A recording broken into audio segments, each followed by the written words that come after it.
OTT Pak, terkait dengan OTT, penjelasan lebih lanjut. OTT menurut hemat saya saja, saya kurang mohon izin, walaupun saya di pimpinan KPK saya harus mengikuti, tetapi berdasarkan pemahaman saya, OTT sendiri itu tidak pas, tidak tepat. Karena OTT terdiri dari operasi tangkap tangan. Operasi itu menurut Kamus Bahasa Indonesia dicontohkan adalah seorang dokter yang akan melakukan operasi. Tentunya semua sudah siap, semuanya sudah diperencanakan. Sementara pengertian tertangkap tangan menurut KUHP adalah suatu peristiwa yang terjadi yang seketika itu juga pelakunya ditangkap. Dan pelakunya langsung menjadi tersangka. Terus kalau seketika pelaku itu melakukan perbuatan dan tangkap, tentunya tidak ada perencanaan. Nah kalau ada satu perencanaan, operasi itu satu terencana, satu dikatakan suatu peristiwa yang terjadi seketika itu ditangkap, ini suatu tumpang tindih, itu suatu tidak tepat. Ya menurut hemat saya OTT itu pun tidak tepat. Dan saya sudah sampaikan pada teman-teman, saya pribadi, tapi karena lebih mayoritas mengatakan itu menjadi tradisi, ya apakah ini tradisi bisa diterapkan, ya saya juga nggak bisa juga saya menantang. Tetapi seandainya saya bisa jadi, mohon izin, jadi ketua, saya akan tutup close. Karena itu tidak sesuai dengan pengertian yang dimaksud dalam KUHP.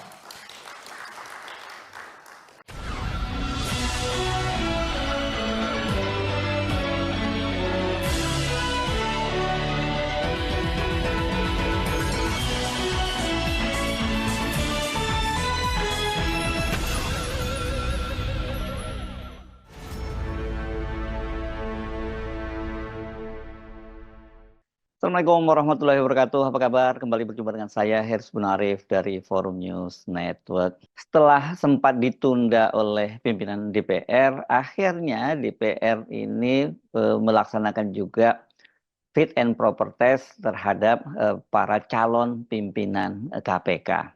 Jadi mereka ini yang sekarang mengikuti fit and proper test oleh Komisi 3 itu adalah calon pimpinan KPK hasil seleksi dari era pemerintahnya Jokowi. Sebelumnya kan banyak kalangan dari aktivis civil society, penggiat anti korupsi yang mendesak agar pemerintahan Prabowo itu membatalkan hasil seleksi pansel yang dibentuk di era Jokowi.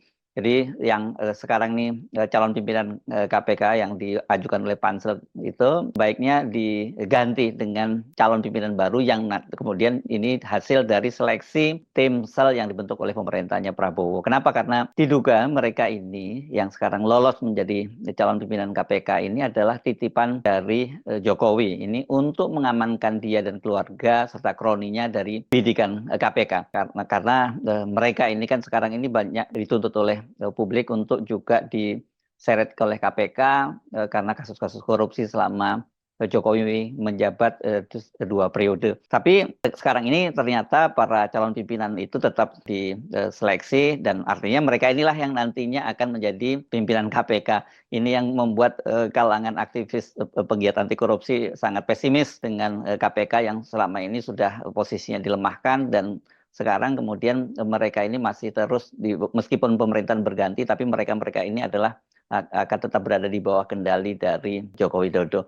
Dan salah satunya yang sekarang ini mengikuti fit and proper test calon pimpinan itu adalah Yohanes Tanak. Ini mantan jaksa yang masih menjabat sebagai wakil ketua KPK. Yohanes Tanak ini adalah satu-satunya pimpinan KPK yang mengikuti seleksi dan dinyatakan lolos. Satu lagi pimpinan KPK yang kembali juga mengikuti seleksi, yakni Nurul Gufron, itu tapi dia gagal. Baik Nurul Gufron maupun Yohanes Tanak ini pernah diadukan ke Dewan Pengawas KPK dan pernah diperiksa oleh Dewas. Kalau Nurul Gufron itu kemudian dinyatakan dia bersalah karena disebut trading of influence atau memperdagangkan pengaruh dengan membantu koleganya itu memindahkan atau memutasi anak dari seorang koleganya itu yang bekerja di Kementerian Pertanian. Sementara kalau Yohanes Tanak ini pada waktu itu disidang oleh Dewan Pengawas karena dugaan adanya konflik of interest ketika sedang menangani kasus penyelidikan dugaan korupsi di Kementerian ESDM. Karena Yohanes Tanak ini diketahui dia melakukan komunikasi dengan salah satu pejabat di Kementerian ESDM yang pada waktu itu sedang diselidiki oleh para penyidik KPK. Dan kebetulan ini pejabat itu sama latar belakangnya dengan Yohanis Tanak dari institusi kejaksaan. Tapi kemudian Yohanis Tanak ini dibebaskan, beda dengan Nurul Gufron. Nah, yang sangat menarik dalam sesi tanya jawab ini kan setelah sebelumnya memaparkan apa program kerjanya dia dan kira-kira apa yang akan dia lakukan nanti kalau dia terpilih menjadi pimpinan KPK itu. Sekarang ini yang paling banyak disoroti adalah pernyataan dari Yohanis Tanak yang menyatakan kalau dia nantinya terpilih menjadi pimpinan KPK itu dia ingin agar OTT atau operasi tangkap tangan itu dihapuskan karena bertentangan dengan KUHP atau Kitab Undang-Undang Hukum Acara Pidana. Selama ini kata Yohanis Tanak dia sebenarnya tidak sepakat dengan OTT itu, tetapi ya karena pimpinan yang lain tetap menjalankan itu maka dia tidak bisa berbuat apa-apa. OTT ini memang selama ini menjadi momok bagi para pejabat maupun anggota dewan yang tertangkap karena operasi tangkap tangan, dan saya kira ini memang jadi salah satu instrumen andalan KPK dalam memberantas tindak pidana korupsi. Tetapi sudah sejak lama soal ini kan ditentang. Bahkan ini yang menentang bukan hanya kalangan pejabat biasa, ya ini salah satu petinggi negara, yakni waktu itu adalah Menko Marinvest Luhut Panjaitan. Pak Luhut pada waktu itu dia menyatakan bahwa OTT itu adalah kampungan dan katanya ini membuat citra Indonesia sangat jelek di mata asing. Ya, ini aneh banget ya. Bukan tidak ada korupsinya yang dipersoalkan, justru malah OTT-nya. Jadi katanya Indonesia itu citranya jelek di dunia internasional karena terjadinya OTT. Jadi kalau terjadi korupsi terus-menerus dan kemudian itu tercermin dari indeks persepsi korupsi di kalangan para investor asing itu bukan kampungan gitu ya. Oke lah, tapi soal itu yang kemarin itu ditanyakan oleh anggota DPR dari Komisi 3 fraksi Nasdem, bagaimana pandangan dari Yohanis Tanak tentang OTT itu. Saya Rudi Lalo, Dapil Sulawesi Selatan 1, Pak.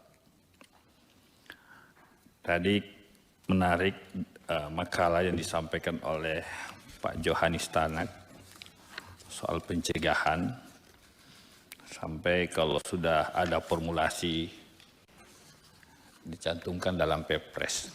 Ya, saya butuh penjabaran lebih lanjut, seperti apa konsep yang dimaksud itu. Yang kedua, Pak Yohanis Tanak sebagai mantan jaksa senior, ada menarik statement satu pejabat tinggi, saya tidak usah sebut namanya, OTT itu kampungan. OTT kampungan. Kalau tidak salah, pernah saya membaca, mendengar itu. Apakah OTT untuk ke depan ini masih relevan menurut Pak Yohanis Tanak atau seperti apa? Karena begitu banyak orang yang sudah di OTT, begitu banyak orang yang sudah keluar masuk penjara, tapi rasa-rasanya tidak ada efek jera, Pak. Ya, ini perlu koreksi saja misalkan. Apakah ini masih relevan kondisi kayak gini? Ataukah misalkan ke depan Pak Yohanis Tanak lebih fokus pada pengembalian kerugian negara.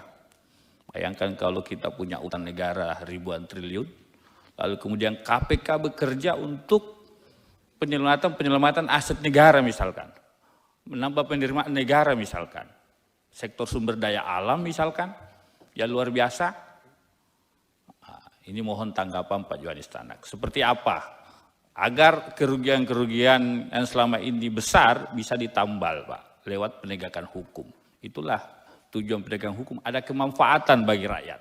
Nah, yang mengejutkan itu adalah jawaban dari Yohanis Tanak yang tadi dia menyatakan bahwa dia tidak sepakat dengan OTT itu. OTT, Pak, terkait dengan OTT, penjabaran lebih lanjut. OTT menurut hemat saya saja, saya kurang mohon izin, walaupun saya di pimpinan KPK, saya harus mengikuti, tetapi berdasarkan pemahaman saya, OTT sendiri itu tidak pas, tidak tepat. Karena OTT terdiri dari operasi tangkap tangan. Operasi itu menurut Kamus Bahasa Indonesia dicontohkan adalah seorang dokter yang akan melakukan operasi. Tentunya semua sudah siap, semuanya sudah diperencanakan. Sementara pengertian tertangkap tangan menurut KUHP adalah suatu peristiwa yang terjadi yang seketika itu juga pelakunya ditangkap. Dan pelakunya langsung menjadi tersangka. Terus kalau seketika pelaku itu melakukan perbuatan dan ditangkap, Tentunya tidak ada perencanaan. Nah, kalau ada satu perencanaan, operasi itu satu terencana, satu dikatakan suatu peristiwa yang terjadi seketika itu ditangkap, ini suatu tumpang tindih, itu suatu tidak tepat. Ya, menurut hemat saya OTT itu pun tidak tepat. Dan saya sudah sampaikan pada teman-teman, saya pribadi, tapi karena lebih mayoritas mengatakan itu menjadi tradisi, ya apakah ini tradisi bisa diterapkan, ya saya juga nggak bisa juga saya menantang. Tetapi seandainya saya bisa jadi, mohon izin, jadi ketua, saya akan tutup close. Karena itu tidak sesuai dengan pengertian yang dimaksud dalam KUHAP. Karena tidak sesuai dengan KUHAP itu. Dan itu seperti saya katakan, kita itu menjalankan peraturan perundang-undangan, bukan berdasarkan logika. Bukan berdasarkan logika. Kemudian upaya pencegahan saya kira, dan saya sudah sampaikan tadi, sekarang dari mohon izin dari PKB, banyak aparat penegak hukum yang terjerat korupsi. Bagaimana strategi saya dalam mengkoordinasi? Ya, memang banyak pejabat penegak hukum yang melakukan tindak pidana korupsi, dan dari Mahkamah Agung juga kita sudah melakukan penangkapan, dan dari kepolisian juga ada, dari kejaksaan juga ada. Dan kalau yang di luar OTT kita koordinasi. Tapi kalau yang OTT seperti misalnya Kejarin tertangkap di Jawa Tengah, itu memang dapat dikualifikasi sebagai OTT. Karena tidak ada target kita untuk ke sana. Tentunya dapat informasi berdasarkan penyadapan, ada penyerahan uang di sini. Itulah kemudian ditangkap. Nah itu Pak. Jadi kemudian kalau namanya OTT dalam sudah ada surat perintah, itu bukan OTT lagi. Karena sudah ada surat perintah. Bagaimana suatu peristiwa yang terjadi, bagaimana kalau ada surat perintah, itu bukan lagi OTT namanya. Tapi ya itu, kondisi 5 pimpinan. Saya tidak bisa mengambil keputusan sendiri. Saya mohon maaf.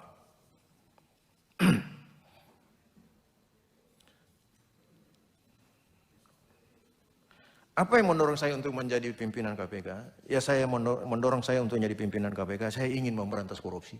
Karena saya berlatar belakang sebagai penegak hukum. Saya ingin apa yang dicita-citakan oleh negara untuk menciptakan masyarakat adil dan makmur, itu bisa tercipta, bisa terjadi. Tidak ada yang mustahil hal itu bisa terjadi kalau kita mau. Dan untuk itu saya akan berkoordinasi dengan eksekutif dan legislatif dalam permasalahan seperti ini. Ada hal yang terjadi di eksekutif, tentunya kita berkoordinasi dengan presiden atau para menteri. Dan ada yang terkait dengan legislatif, tentunya kita akan berkoordinasi dengan pimpinan DPR. Tidak serta-merta melaksanakan kekuasaan itu tanpa suatu aturan. Saya kira menjalankan itu harus sesuai dengan aturan. Kemudian saya akan berkoordinasi juga dengan yudikatif.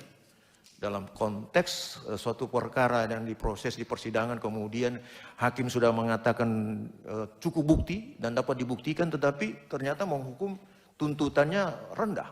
Ini kan tidak sesuai dengan tujuan hukum. Jadi ini mesti mulai mesti kita catat ya, karena tadi begitu Yohanes Tanak menyatakan bahwa dia tidak sepakat dan dia akan menghapuskan OTT, itu kan anggota Komisi 3 itu langsung bertepuk tangan. Dari sini kita udah mulai curiga kalau tepuk tangan itu satu, tentu saja para anggota DPR ini setuju dengan pandangan Yohanes Tanak. Dan kalau mereka setuju, berarti ya Yohanes Tanak ini bisa dipastikan dia akan jadi salah satu calon pimpinan KPK yang lolos dong ya. Karena kan yang menentukan fit and proper test ini adalah Komisi 3. Kemudian jadi kita teringat, mengapa ya kalau anggota DPR Komisi 3 ini malah bertepuk tangan begitu soal OTT ini? Apakah karena kaitannya ini sebelumnya banyak sekali kolega mereka di DPR itu yang juga di OTT gitu. Dan ini memang menjadi momok, bukan hanya kalangan DPR tapi juga banyak petinggi negara. Tapi belakangan ini kan kasus OTT itu jadi persoalan dan banyak kemudian menyoroti dan menjadikan justifikasi, terutama setelah Paman Birin ini Gubernur Kalimantan Selatan itu dia setelah dinyatakan jadi tersangka oleh KPK, tapi kemudian dia dibebaskan oleh Pengadilan Negeri Jakarta Selatan dalam sidang pra-peradilan karena kasus OTT. Jadi dari sini kemudian banyak yang menyoroti KPK itu memang betul-betul sekarang sebagai lembaga sudah sangat tidak efektif, dan sangat terlihat bahwa mereka itu tunduk pada kekuasaan karena dikalahkannya KPK oleh hakim di Pengadilan Negeri Jakarta Selatan itu bukan soal OTT-nya, tapi adalah keputusan dari pimpinan KPK yang tidak segera menetapkan Paman Birin atau Sabirin Nur ini sebagai DPO dalam pencarian orang. Karena kan dia ini kabur dan kemudian KPK tidak segera menetapkan dia DPO.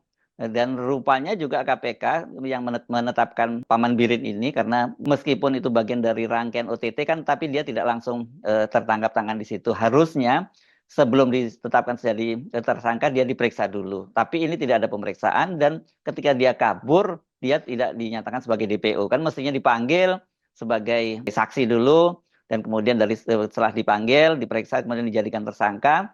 Tapi ketika dia akhirnya buron, itu tidak segera dinyatakan sebagai daftar pencarian orang.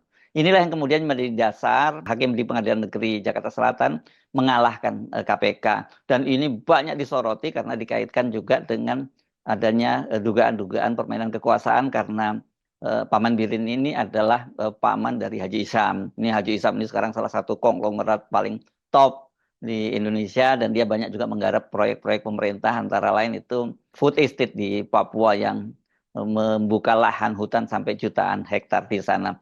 Apakah ini ada permainan-permainan semacam itu atau benar-benar ini semata-mata keteledoran dari pimpinan KPK yang tidak segera menerbitkan DPO?